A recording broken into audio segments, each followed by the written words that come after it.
Here's a Traynor Bass Master YBA-1 from the early 70s. This is the cabinet. I've already taken the chassis out. I'm just going to have a quick look at it. It's quite a big footprint compared to other heads like Marshalls and that, which don't come so deep. It's distinctive. Traynor used this sort of cloth and their logo. And with this amp, normally to service it, weirdly the top comes out. You've got 4 bolts and the top lifts out like this, and they're good enough to supply the circuit diagram for servicing, which is absolutely brilliant. I wish other manufacturers would do that. And with this one, this is the original circuit diagram glued to this little screening metal plate. And you can get the date. It goes down to some revisions here, 72, and you can see the circuit. It looks a pretty simple circuit. We'll look at it later. 3 valves and 2. They call them 6CA7s. You can use EL34s in place of them now. And the chassis. So, and when you take it off, you normally just see the bottom, so you can service the components. But I've taken the whole thing out because I want to look at both sides of this chassis, and to do that you have to take out some additional screws on the side, and you have to get to some screws that hold it down there as well. There's a little back plate for wrapping the cable around. This has to be taken out as well. So we're going to have a quick look at this, the inside and the outside. It's same as all the Bass Masters they made. They have the so-called range expander tone controls, which are in fact a middle control and a present control as used on other amps, as well as the treble bass 2 volume control inputs, which, like on a lot of amps, can be linked together by, you plug a guitar in one, then you come out, which takes the guitar signal out, and you can plug it into the other channel, and either of them normally work. And then you can use both channels, because on this one it does have a bright capacitor on the volume control. It's not actually shown on the circuit diagram, would normally, but I did look at it earlier, and it's exactly the same capacitor in every way as one that's used on the circuit here, and they're all original, so perhaps it was put on at manufacture. Anyway, it makes this channel bright and this one normal. Otherwise, we look at the circuit diagram in a minute, they're the same inside this cabinet as well. You can see it tells you the actual tubes to use. It's upside down, but you can see it says 6 CA7s and 12 AX7As, which is the same as ECC83s. There's VBA-1. It doesn't have a date on it though. Looking at this circuit, quick look round, it looks pretty original to me. I don't see any change components at all. The big smoothing capacitors here, the 2 output valves, 3 input valves. Unusually, this amp didn't have an earth. The circuit diagram didn't have an earth, just 2 pins, and it had a ground switch used in the olden days to try and reduce the hum by switching the capacitors from the neutral to the live, vice versa. Now we need an earth. So this one's had a cable put in with the earth, bonded well to the chassis actually where the capacitor is, so the capacitor's still there. Another couple of unusual things that you don't see on other amps are there's a resistor 180 ohm on the speaker output. If you unplug the speaker, it still leaves a bit of resistive load on the output transformer to try and save it. Output transformers seem to often blow on these Traynors. For some reason they were Hammonds, but you often see them changed. Anyway, they had a resistor there. It's normally left in circuit and absorbed a little power. Because there's a switching, got a switching contact on here when you plug in, it's easy to move the connector from the earth to the switch, and so when you plug in your speaker lead, it actually disconnects that. And I've actually done that. All you have to do is move that wire from that point to that point, and it's done. I did it on this one. A lot of people take that out. Other components, well, on this one the input valve cathodes had bypass capacitors on. Some of the later circuits, they took those capacitors out. Perhaps because of the bass guitars plugged into it, they don't need a massive gain on the input. Maybe it was to try and reduce any distortion. But anyway, this one's got the capacitors, the other one didn't. These other components haven't been changed at all. These two capacitors are smoothing for the bias. These tubes are biased about -38 volts according to the circuit diagram, and these are just part of the bias circuit, a single diode. It's diode rectification, they didn't use valve. There's a bridge. Original components again. Heater wires, the bulb is run off the heater. There's a fuse, and weirdly the on-off switch that turns the whole thing on is on the back panel, and the front panel just has a standby switch. Most amps had the on-off and the standby switch on the front panels. It's not a problem, I suppose. Once it's on, you don't need to get to the switch till after you've finished. A view from the other side shows the controls. This potentiometer has been changed at some time. Maybe it was very noisy, maybe I can't imagine why it was on this channel. These resistors, that's how they were originally wired, with these bare wires. That's how you see them on Traynor, so the input was just 68Ks, I think. It's not unusual. Cloth wires. It's not the neatest anyone's ever seen. But you can see the wires here have been joined. Now this is probably from the output transformer, so I think there must have been a change at the transformer. We look on the other side, and finally the back panel, YBA-1 Bass Master speaker extension. It said extension, but they're both connected together inside in parallel, so our speaker can go in either fuse and those two switches. The other side where the transformers are, there's the original Hammond, massive really for a 50 watt amp power supply input transformer, and this is the output transformer, equally huge for a 50 watt, not the original Hammond. It's obviously had to be changed, but it's a very old one. It's a Vortexian, which are very highly regarded transformers used by the BBC in the olden days and a lot of their equipment. It had, I tidied up the wiring a bit here, it had an 8 ohm and a 4 ohm output, and it also has two windings for feedback, which were unusual with the Vortexians. The separate windings used for linear feedback to hi-fi and that. They're not used obviously, so I've just tidied them up. They just had some tape on before, so I've cleaned them up a bit. Anyway, big transformer there.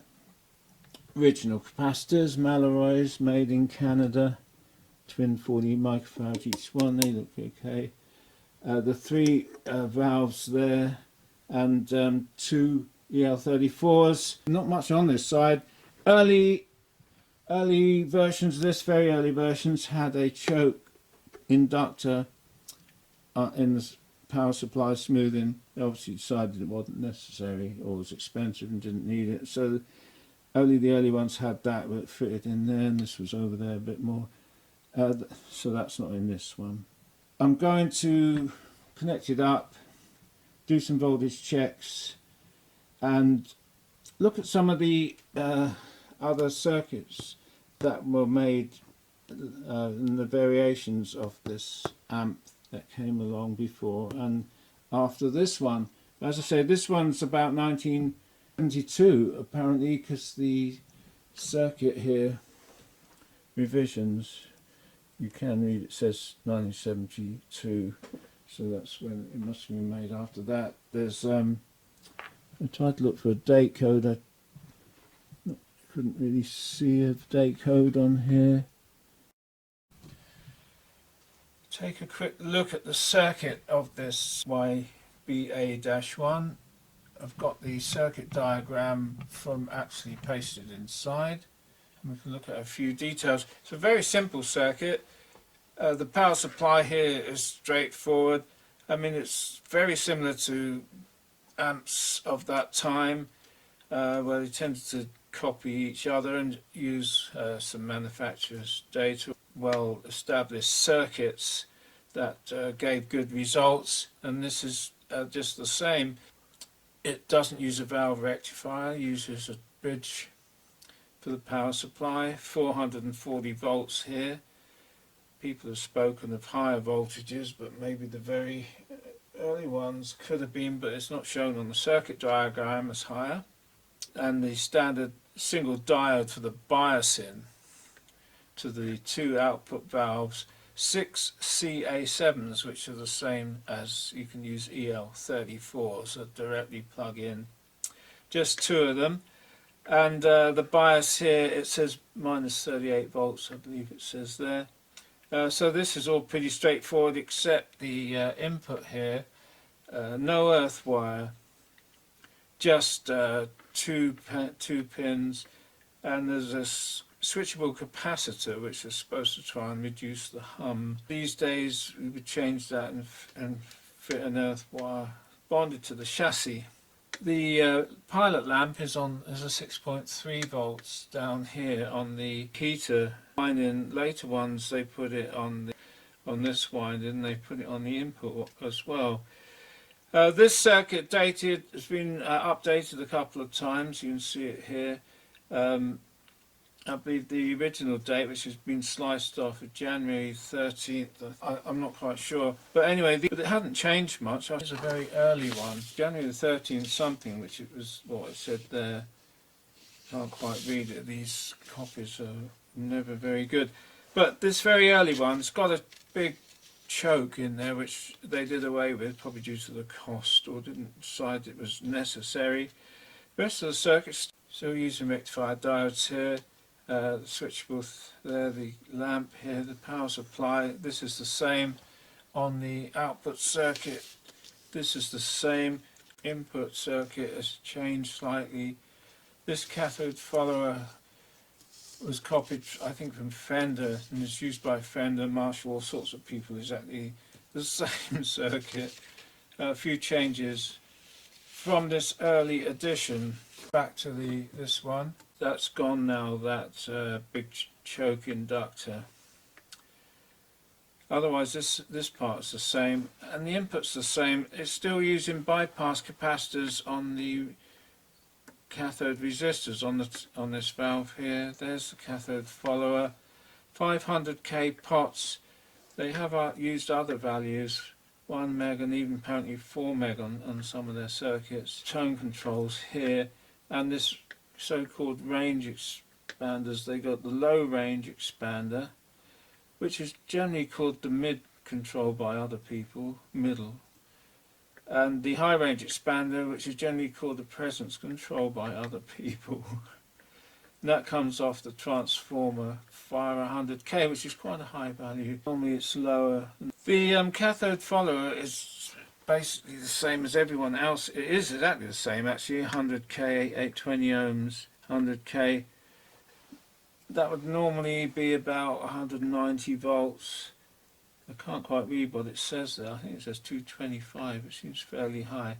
The original one, you can see here, they put in some grid stoppers, which are pretty much essential on output valves. You want stability there.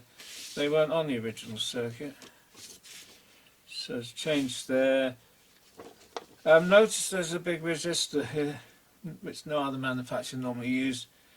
It's if you unplug the speaker lead, it leaves 180 ohms, I think that is, on the transformer helps prevent blowing the transformer with very high voltages on the windings, mainly. Strangely, it's left in circuit at all times. They could have put it on that switchable part on the, which exists on the speaker socket, and they could have switched it out when you plug the lead in. It absorbs a little bit of power, not a lot. Other changes from this circuit, the very first one I believe, or near enough the first one, can't really spot them, can't read some of these values, but as I say, that was missing. You've got mixing the two channels, and people plug in to the guitar in one and take a patch lead into the other for doubling up the using both sides of the valves and both volume controls, which does give you a boost in sound. Everything else is very similar. I can't spot the differences there, but looking at an even later version, again dated in May 74, quite a big difference in the circuit. They got rid of the cathode follower and just used one gain stage into this valve here as a second gain stage with a bit of compensation, with frequency compensation here, and then coming off the anode again, so they boosted the signal again, and driven off the anode. I don't know why they changed that. Still got the high and low range extended. I think that gave a bit more gain. There's the lamp. The lamp has moved from there to there now, and later on I think it moved over onto the main side. Still retained that resistor. And another thing that disappeared was the bypass capacitors on the input. If very high output pickups signal from a bass, maybe he thought it was too much getting maximum gain, reduce the gain a bit on the input for those very high gain pickups. But there's no, the volume control goes from max signal. Often there's a resistor in here, so you don't actually get maximum volume. You cut the signal with a potential divider. He has never done that. So changes in the circuits as he went through. One more change is that at some time or other they added an output socket for the mains. You got input as for an auxiliary output, which this one didn't have. This one version, dated May 74 as well, has now got an earth bonded to the chassis, and it's got an outlet socket as well. Whereas this version, outlet socket, no earth. And the lamp's still down there.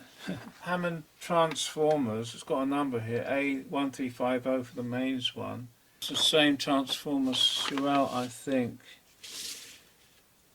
It's just too blurry to read, but the massive Hammond transformers, this the way the tone controls work is pretty standard.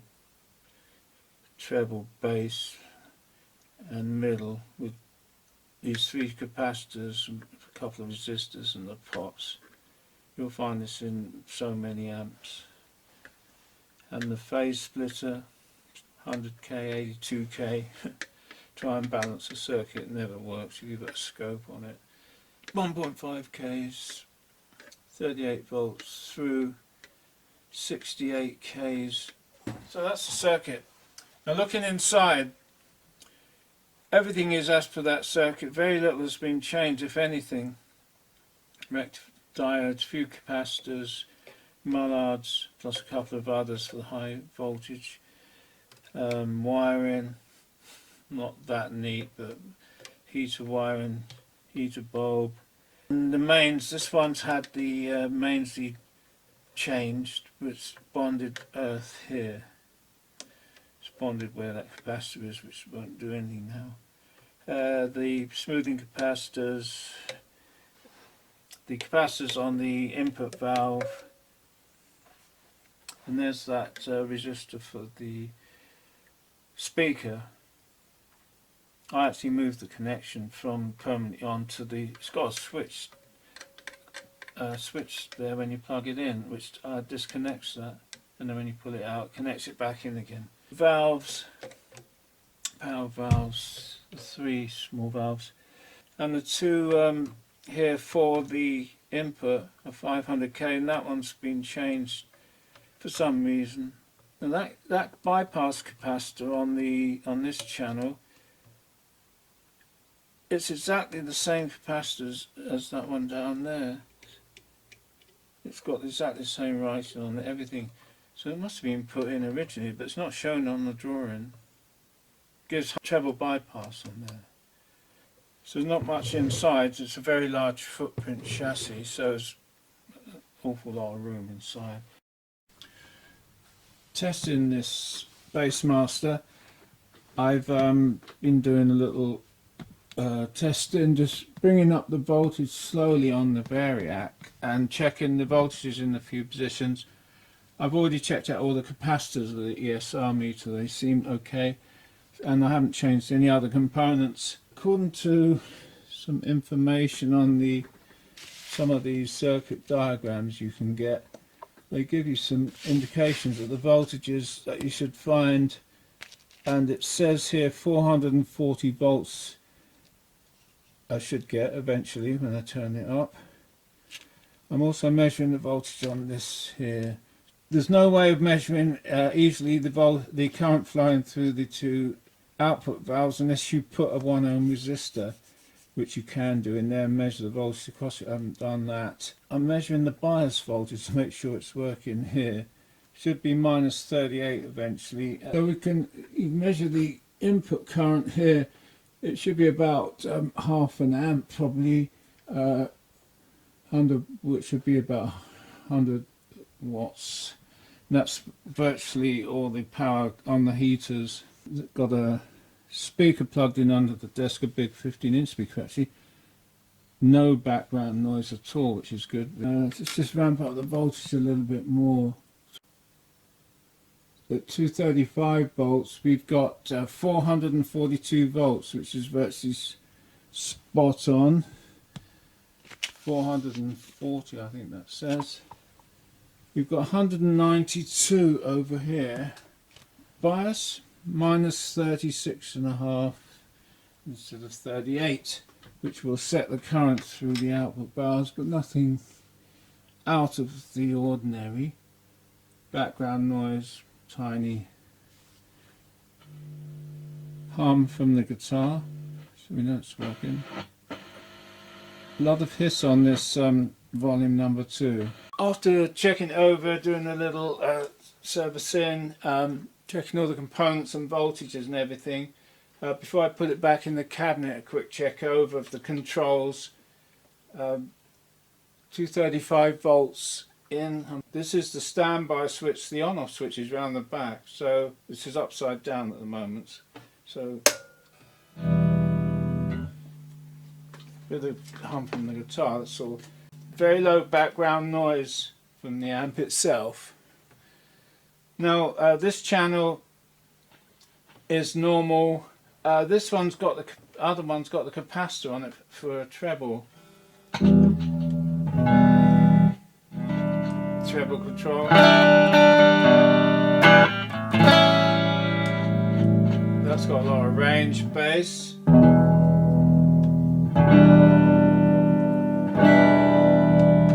It's got the range. Now this is the middle control really.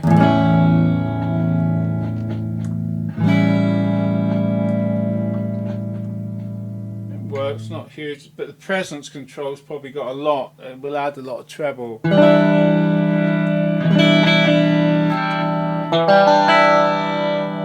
it does.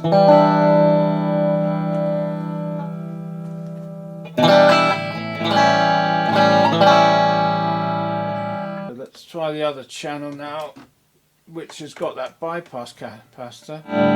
Should be a lot brighter.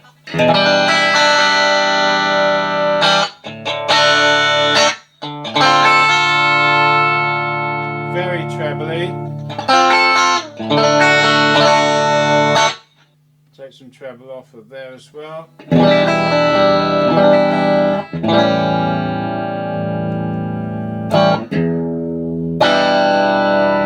Very very percussive amp. It responds amazingly to the guitar. It's very lively. That's a bit of pickup from the massive transformers, and you should be able to link the two channels together from there, in one of them, in one of these. Now that these both work now.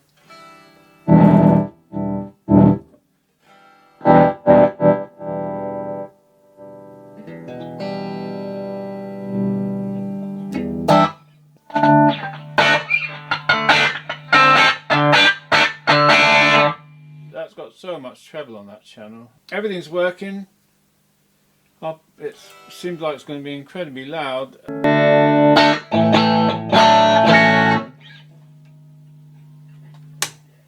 Quick check over of the amp. Now it's back together again. Just see it's all working. Got channel 1 here. You got your volume,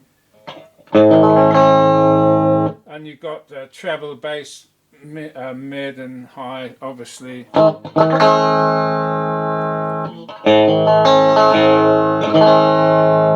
Makes a big difference, as does the treble.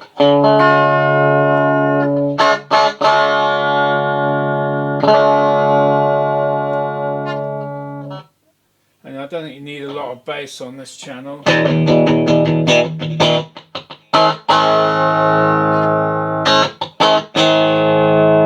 Treble on the guitar, bass on the guitar,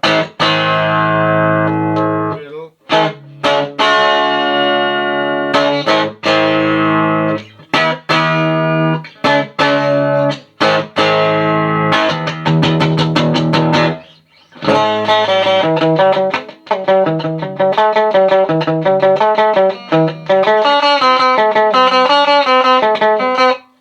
And so in the treble channel,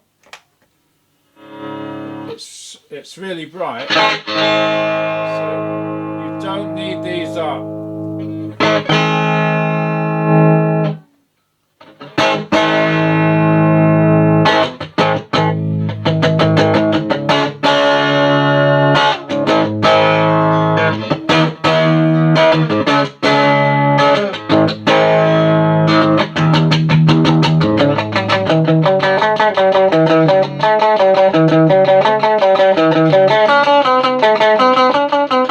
Really good sound on that, and that's on the middle pickup.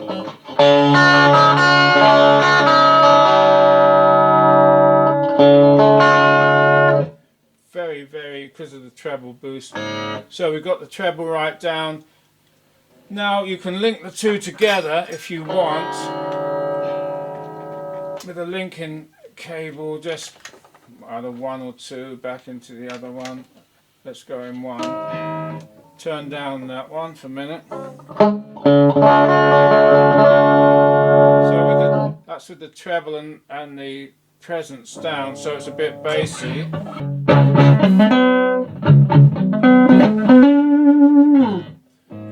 Bring up the treble channel.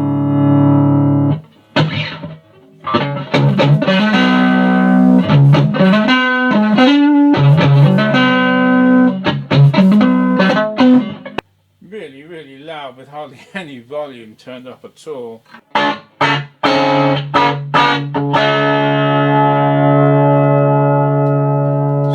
It's very percussive, very loud, very vibrant amp.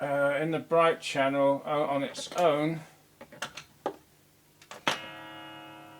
got your treble down, we'll turn the bass up, low or middle right up. It's very bright on the pickup, so in the middle pickup.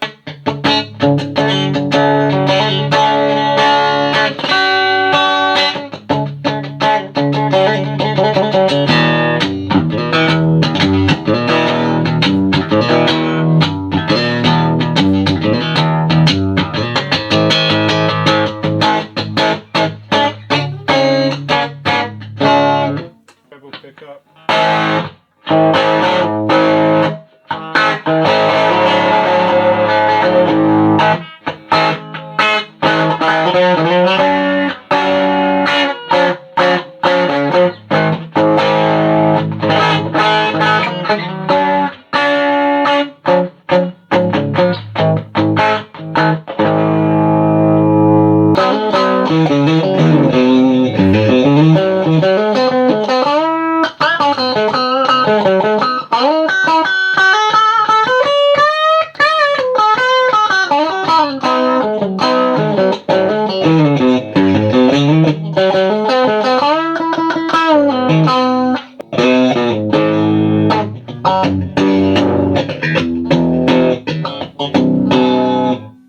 Wow, that is percussive.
Yeah, fabulous.